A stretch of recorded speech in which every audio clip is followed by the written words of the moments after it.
Welcome to the CodCast. I'm Chris. And I'm Matt. Busy old week. Big announcements gone out this week, and also you've just come back from Adelaide, Coppers of the World. Small world thing. I got a message on Wednesday night saying you were on the plane of one of our shareholders who was flying you home. Well, got me here in one piece. Thanks, Dave. I did send a message back saying, look after him. He's very useful. Obviously, massive announcement. We wanted to sit down and just talk about what this means. And before you turn off, it's not going to be a hugely technical one this time. Last couple of times we've talked a little bit more about the detail. We're just going to quickly put some context around it. And then I want to talk a bit about the Cobalt as well, talk about where we're at, and most importantly, talk about what next and what this all means. So, right, let's get into it. What have we done? What does this all mean? Okay, so big picture, there's two ways to get metal out of rock. One is you crush, grind, and float, which is what we've done previously. You concentrate up your ore and then put it through a hydromet circuit. The other way, and the one that we've been talking about this week, is leaching. Now, we've had leaching in several announcements over the last few months. Most recently, a few weeks ago, we talked about some of the different ways we've been trying. Yeah, so the June one effectively said we've had some great results in the lab. We didn't really know what that means. Logically, CapEx and OpEx probably should come down because you're replacing some fairly hefty bits of gear.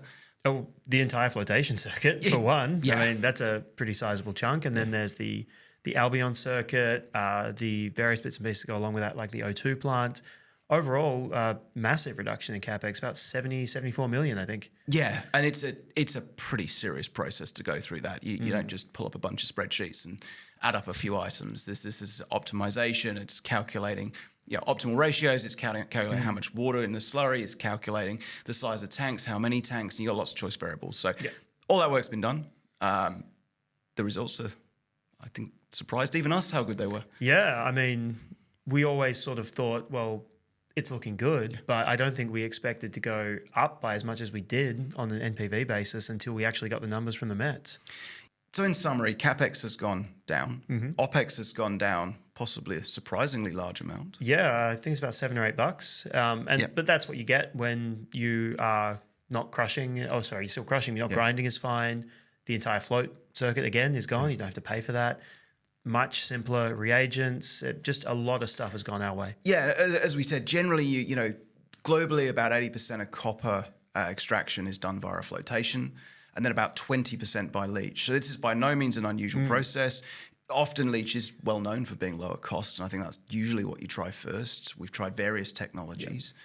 Now that we've got this one right, it's obviously had a really good impact on the economics, which is fantastic. Now, with the Cobalt, we are currently choosing to exclude that from the economics and exclude that from the base plan.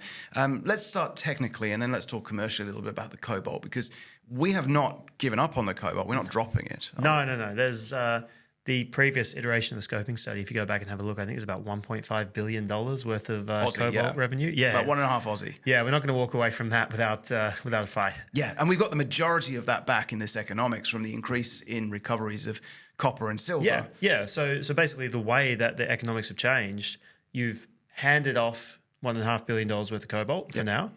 You've gained back most of that in increased silver and copper recovery. And then the rest of it's being made up by the CapEx and OpEx improvements we talked about before. Yeah, absolutely. Now, as I say, we haven't given up on the Cobalt. No.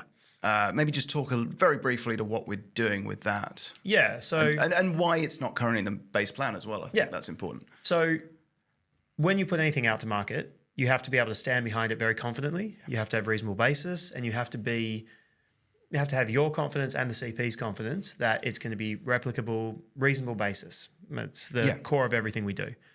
We aren't in a position yet to say that we have all those factors fully tied down for Cobalt. We are in that position for copper and silver. Yeah, so we've found, just to put this in context, we've been working on this for about 8 months on primarily, we started with the copper and silver because that had the most scope for improvement. And the results, once we've cracked the chemistry, have been very predictable, replicable, and we've now done multiple tests. So there's a really good level of confidence that what we're putting to market is replicable, predictable, and has really solid, reasonable basis. The Cobalt's sort of a bit... It jumps around. Yeah. And to that extent, we just, us, we don't put out half-baked information. We need a bit more time. We're going to do a bit more work. And think it's fair to say we have a lot of confidence we will crack this. We just haven't perfected it yet. Yeah, I'd say so. We have samples with the Mets right now. We have samples at the assay lab waiting for numbers. So it's just a matter of time, basically. There's a lot of stuff to test, but we've done a lot of those tests already, and it's just a matter of waiting and watching and see what we get. Time, effort, expertise. Fortunately, not a huge amount of money. Yes. This is a relatively low-cost process. We've talked a bit about the technical side of Cobalt. Let's get on to the commercial. The project, as we released yesterday, has no revenue from Cobalt in it.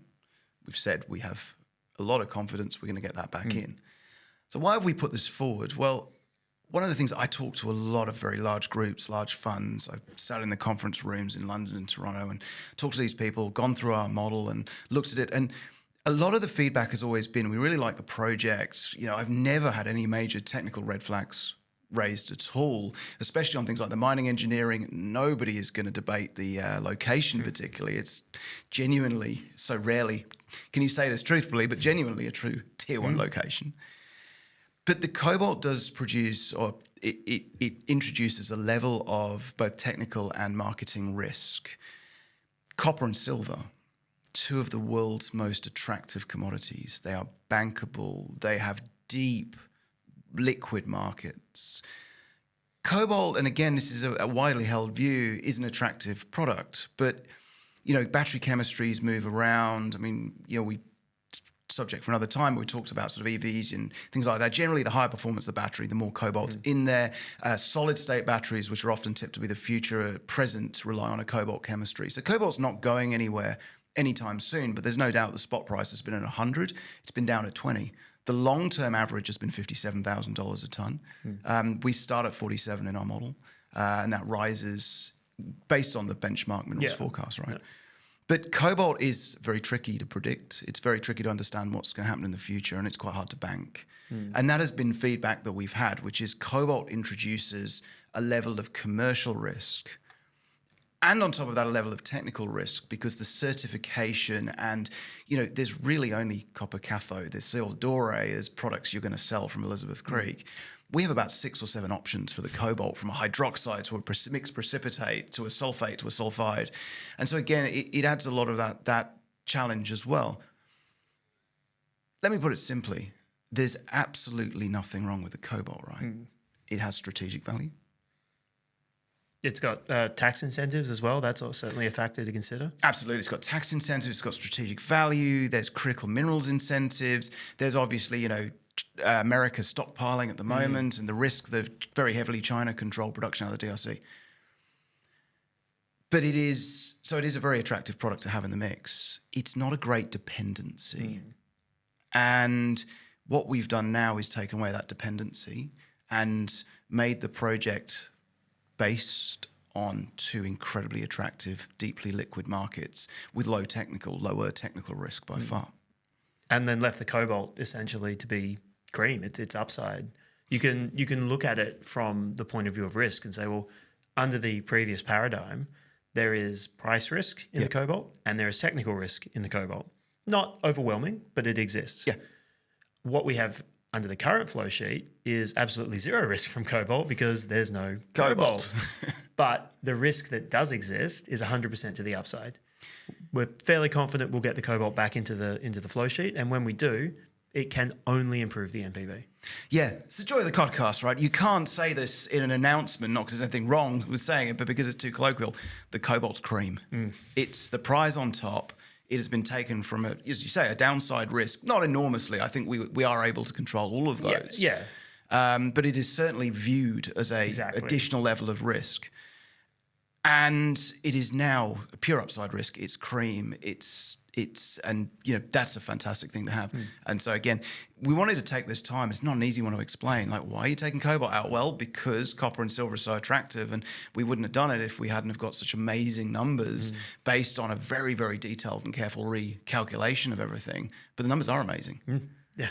And like for like, you know, even if the NPVs of the 2 flow sheets were identical, the one based on copper and silver is a much lower risk, more attractive, more bankable. Oh, that's number. The key. It's more attractive to the kinds of people who look at these kinds of projects for a living. Absolutely. So look, we're stoked. This is, I said in the announcement, and I stand by it, possibly the single most important thing that's happened to this project since I've been around. Yeah. And I've been around this project a very long time, as have you. Yeah, no, hard to argue. It's hard to argue. So fantastic news. We will be back hopefully very soon in this room to tell you about more good news. That's what we're working on. We're always working on that. Yeah, as I said, we've got Cobalt at the lab right now waiting for assays. So hopefully we'll have something to say very soon.